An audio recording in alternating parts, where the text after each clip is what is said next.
れたけがおぼつかない夏の終わり明け方の電車तो हम सब जानते हैं कि अटैक ऑन टाइटन का सीज़न 4 आ चुका है और दो अलग अलग कंपनी ने अटैक ऑन टाइटन को बनाया है, जिसके कारण दो अलग अलग फ़र्क भी पड़ रहे। एक बनाए वीट ने, दूसरा बनाए मापा ने। तो उन्हीं को पॉइंट्स को लेके मैं कुछ बताना चाहूँगा और इसी को लेके कुछ पर्सनल ओपिनियन भी है। तो मैं शुरू करता हूँ। पहला पॉइंट, एरन की आँखें।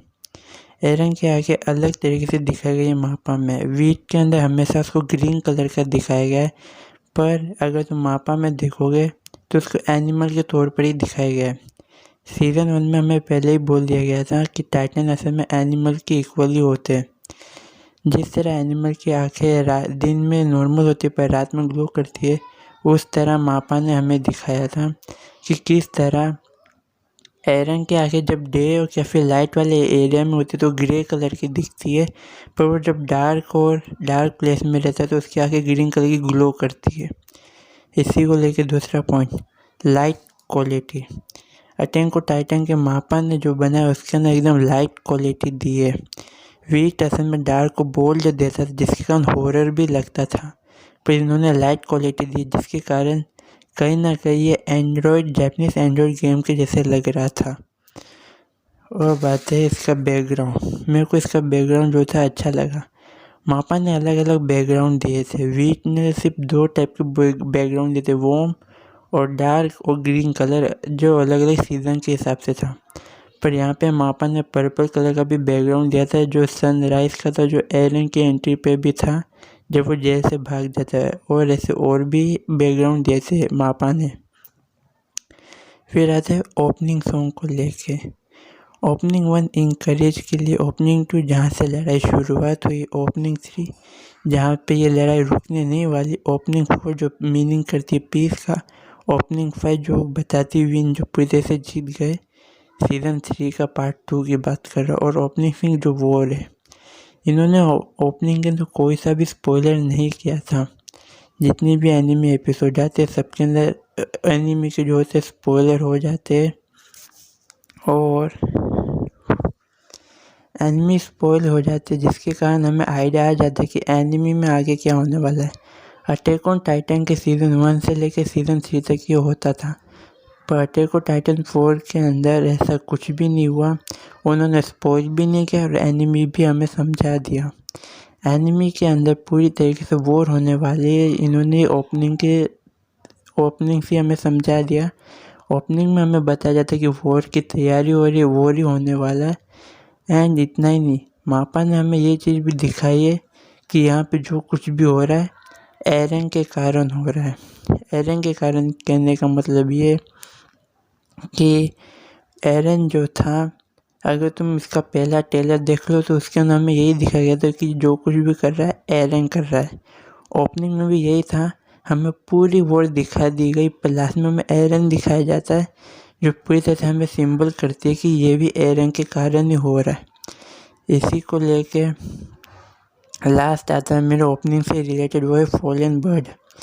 एनिमी अटैक ऑन टाइटन के अंदर फॉलन बर्ड हमें दिखाया गया था ओपनिंग 4 में। इससे पहले हमें भी बर्ड दिखाया गया है एज अ फ्लाई, जिसका मीनिंग होता है वो फ्रीडम है।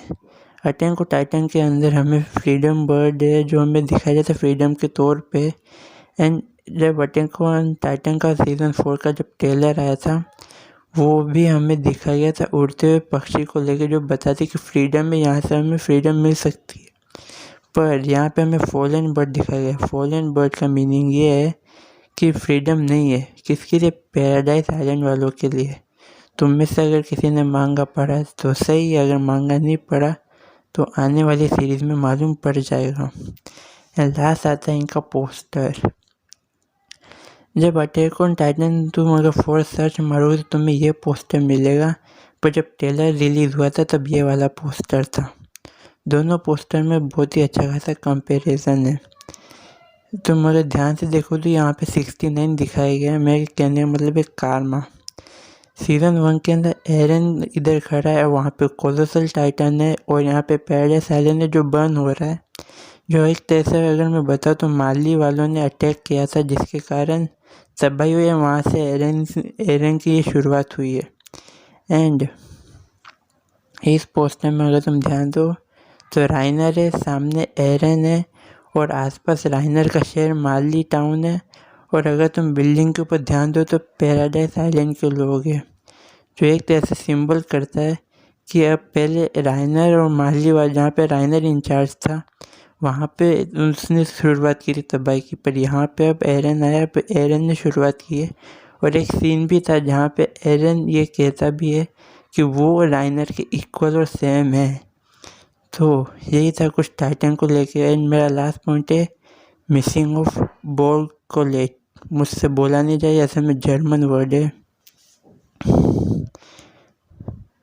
अटैक ऑन टाइटन के अंदर इस म्यूज़िक को बहुत बार यूज़ किया गया था सीज़न 1 से सीज़न 3। ये मेरा फेवरेट म्यूज़िक था, इसके अंदर फीलिंग भी आती थी। पर पता नहीं क्यों सीज़न 4 ने इसको हटा दिया है। सीज़न 4 ने मापा ने इसको हटा दिया। इसकी जगह जो न्यू म्यूज़िक है वो भी अच्छा है, वो भी मुझे अच्छा लग रहा है।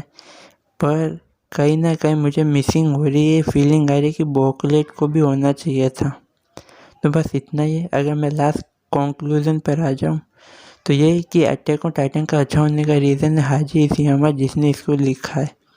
और वीट को भी क्रेडिट देना चाहिए, जिसने सीज़न 1 से सीज़न 3 को एनिमी को बनाए रखा डार्क एंड बोल्ड, और जिसके कारण हमें हॉरर वाली फीलिंग आती रही।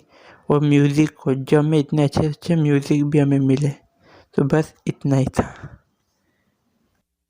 夜に浮かんでいたクラゲ